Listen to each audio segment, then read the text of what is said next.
कहानी की शुरुआत में हम फेमस पुस इन बूट्स को देखते हैं, जो कि एक मोस्ट वांटेड लुटेरा है। उसने ऐसे कई एडवेंचर भरे कारनामे किए हैं जिससे लोग उसे बहुत पसंद करते हैं। वो जीत का जश्न किसी गांव में लोगों के साथ सेलिब्रेट करता है, पर जिस जगह पर पुस होता है वो गवर्नर का घर था। हम गवर्नर और पुस को आमने सामने देखते हैं, जिसके बाद उनके बीच जोरदार लड़ाई शुरू होती है। जहाँ हम पुस को बहादुरी से लड़ते हुए देखते हैं, पर उनके हंगामे और शोर से वहाँ के जंगल में सोया भयानक शैतान नींद से जाग जाता है, जिससे वहाँ चारों तरफ खलबली मच जाती है। पर पुस भागने वालों में से कहा था, वो शैतान का बड़ी बहादुर से सामना करके उसे मार गिराता है। पर इसी वक्त एक वजनदार बेल उसके ऊपर गिर जाती है, वो मर जाता है। जब पुस अपनी आँख खोलता है तो वो एक हॉस्पिटल के बेड पर लेटा होता है। इस वक्त डॉक्टर उसे बताता है कि वो मर चुका था, पर उसे डॉक्टर की बातों पर हंसी आती है और वो कहता है कि पुस इन बूट्स मौत से डरता नहीं बल्कि उस पर हंसता है, जिससे डॉक्टर उसे उसकी बातों पर गौर करने के लिए कहता है। तो पुस इन बूट्स को याद आता है कि बिल्लियों की कुल 9 जिंदगियां होती है, उसमें से वो 8 बार मर चुका है और अब उसकी मौत हुई तो वो हमेशा के लिए अपने जिंदगी से हाथ धो बैठेगा।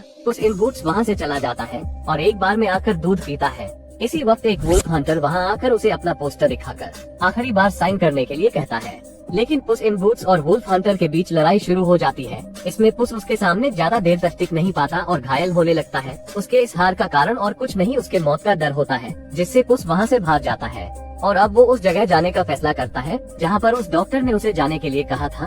उसे घर में जाने से पहले उसको हमेशा के लिए अपना नाम और काम लोगों से छुपाना होगा और वो अपनी कब्र बनाकर एक आम बिल्ली की तरह घर के अंदर चला जाता है। इस बूढ़ी औरत को बिल्लियों से बहुत प्यार होता है। उसने अनेकों बिल्लियों को अपने घर में जगह दी होती है, जिसमें अब पुस भी शामिल होता है और उसे अपना नया नाम दिया जाता है, पिकल्स। पुस अपनी जिंदगी वही मानकर रहने लगता है और कुछ दिनों बाद पुस पूरी तरह बदल जाता है और उसकी मुलाकात एक ब्राउन बिल्ली से होती है। पर जब उसकी बात उससे होती है तो उसे पता चलता है कि वो एक बिल्ली नहीं बल्कि एक कुत्ता है, जो कि झूठ बोलकर एक घर के लिए वहाँ रह रहा है। तभी पुस ने वहाँ 3 भालू और एक लड़की जिसका नाम गोल्डी को देखा है। ये सब पुस की तलाश में वहाँ आए होते हैं, पर जब वो सारे बिल्लियों को देखते हैं जिसमें पुस की शक्ल और नए नाम से वो उसे पहचान नहीं पाते और उसकी कब्र देखकर वहाँ से जाने लगते हैं। पुस को उनकी बातों से पता चलता है कि वो उसकी मदद चाहते हैं एक नक्शा चुराने में, जिससे वो विशिंग स्टार तक पहुँच सके, ताकि वो वहाँ पहुँचने वाले पहले व्यक्ति हो जिसकी कोई भी एक विश, चाहे वो जो भी हो, पूरी हो सके। तो पुस भी फैसला करता है कि वो भी अपनी एक विश पूरी करना चाहता है, जिसके लिए उसे नक्शे तक पहुँचना होगा।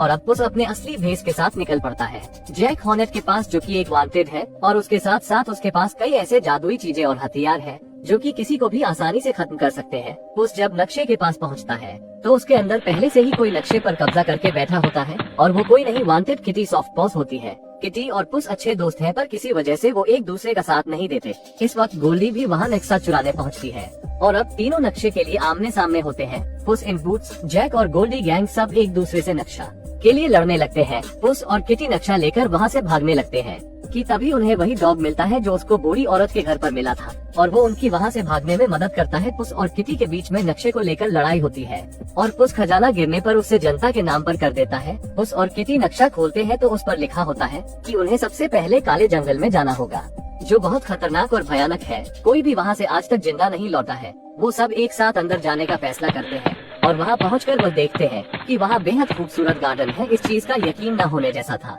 और अब वो दोनों साथ में नक्शे से आगे के रास्ते का पता करते हैं, जहाँ तीनों के लिए नक्शे में अलग अलग रास्ते होते हैं, जिसमें हर एक रास्ते में उन्हें अलग अलग तरह की मुसीबतों का सामना करना होगा।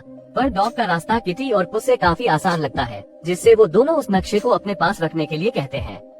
तभी वो गोल्डी गैंग को अंदर आते हुए देखते हैं। सब उन्हें देखकर आगे बढ़ने लगते हैं। डॉग के द्वारा चुना गया रास्ता खूबसूरत तो होता है, पर उसके साथ साथ किटी और पुस के लिए वो बहुत मुश्किल होता है।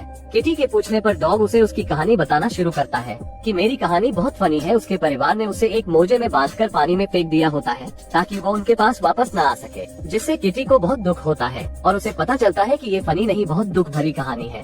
तो दूसरी तरफ दिखाया जाता है कि गोल्डी गैंग पर जैक हॉर्नेट बड़ी बुरी तरह से हमला करता है और वहाँ से आगे बढ़कर जैक सभी जहरीले फूलों को खत्म करने की कोशिश करता है। उसके बाद पुस किटी से मदद मांगता है कि वो उसकी दाढ़ी को साफ कर दे, क्योंकि वो परेशान हो गया है और वो ऐसा ही करती है, जिससे पुस इन बूट्स अपने पहले वाले लुक के साथ आ जाता है। किटी पुस को उसके पास तलवार न होने के कारण अपना चाकू उसे रखने के लिए देती है। डॉग के गायब होने पर जैक पुस और किटी को उसे बचाने के बदले नक्शा उसके हवाले करने के लिए कहता है। तभी दूसरी तरफ गोल्डी गैंग भी वहाँ आ जाती है और अब सब में नक्शे के लिए लड़ाई शुरू हो जाती है। इस वक्त पुस को वुल्फ हंटर दिखाई देता है, जो कि उसकी मौत है, जिससे पुस एक बार फिर डरकर वहाँ से बिना नक्शा लिए भाग जाता है। डॉग उसको ढूंढते हुए उसे डरता देखकर उससे लिपट जाता है और पुस डॉग को सब सच सच बताता है कि ये उसकी आखिरी जिंदगी है।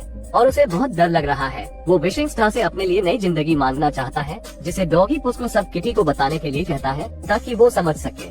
पर पुस कहता है कि किटी उसका यकीन कभी नहीं करेगी। तभी किटी सारी बातें सुन रही होती है। पुस कहता है कि मैं चर्च में किटी से शादी करने गया था, पर मैं वहाँ से डरकर उसे छोड़कर भाग आया, जिसका दुख मुझे आज भी है। मैं ये सब किटी को बताना चाहता हूँ। तभी किटी वहाँ आ जाती है और वो उसे कुछ नहीं बताती और वो सब नक्शे के पीछे चले जाते हैं। नक्शा गोल्डी गैंग के पास होता है। गोल्डी गैंग के सामने पूरी तरह उनके घर जैसा दिखाई देने वाला घर होता है। दरअसल ये सब एक जादू होता है जो उन्हें परख रहा होता है। किटी पुस को गिरने से बचाती है और अब पुस कहता है कि चर्च में मैं पहली बार डर के कारण खुद को ऐसे देखकर भाग गया।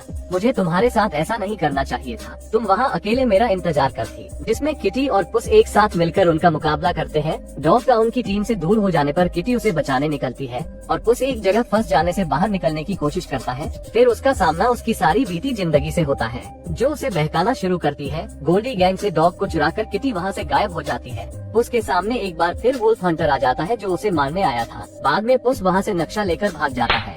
गोल्डी गैंग सबको ये सच बता देती है कि उसे विशिंग स्टार से एक सच्ची फैमिली चाहिए। वो उन्हें फैमिली नहीं मानती। पुस स्टार के पास आखिरी पहेली पढ़ने वाला होता है कि तभी किटी वहाँ आकर उससे कहती है कि फिर से तुमने मुझे धोखा दिया। तुम्हें पता भी है कि मेरी विश क्या थी। मुझे कोई ऐसा मिले जिस पर मैं भरोसा कर सकूं। और मुझे लगा वो तुम हो, पर मैं गलत थी। तुम अभी भी भाग रहे हो वही पुराने पुस इन बूट्स की तरह। जिससे पुस बताता है कि उसे विश की जरूरत है, जिससे वो पुस को नक्शे के साथ छोड़ देती है।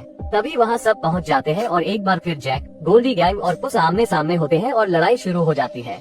नक्शा गोल्डी गैंग के सामने होता है। तभी दूसरी तरफ उसके साथी, जिसकी जान खतरे में होती है, उसे इस हालत में देखकर वो नक्शे को छोड़कर उसे बचाने भागती है। किटी और जैक की लड़ाई में किटी उसे चालाकी से उसके ही मैजिक बैग में बंद कर देती है।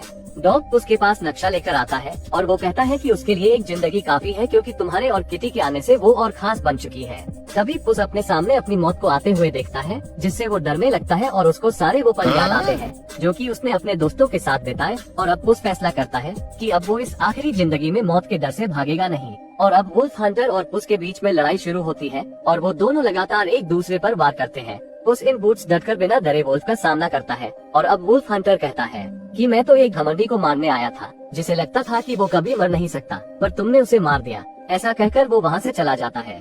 अब पुस नक्शा किटी को देता है, पर किटी कहती है कि मुझे जो चाहिए था वो मिल गया है और वो किसी जादू से कम नहीं। तभी दूसरी तरफ जैक मैजिक बॉक्स से एक बड़े अवतार के साथ उनके सामने आ खड़ा होता है और नक्शा छीनकर विश मांगने लगता है। तभी डॉग उसे रोककर अपने आंखें कई कोशिशें के बाद बड़ी करके उसे बदलने लगता है कि तभी गोल्डी, पुस और किटी नक्शे को फाड़ देते हैं और जैक हमेशा के लिए जादू के दलदल में कैद हो जाता है और आसमान में बहुत शानदार आतिशबाजी होती है। तभी पुस एक विश मांगता है कि वो ये एक जिंदगी के लिए साथ जिए। गोल्डी भी अपनी असली फैमिली को परमानेंट मानकर बहुत खुश होती है। तो इसी के साथ ये मूवी यहीं पर एंड हो जाती है।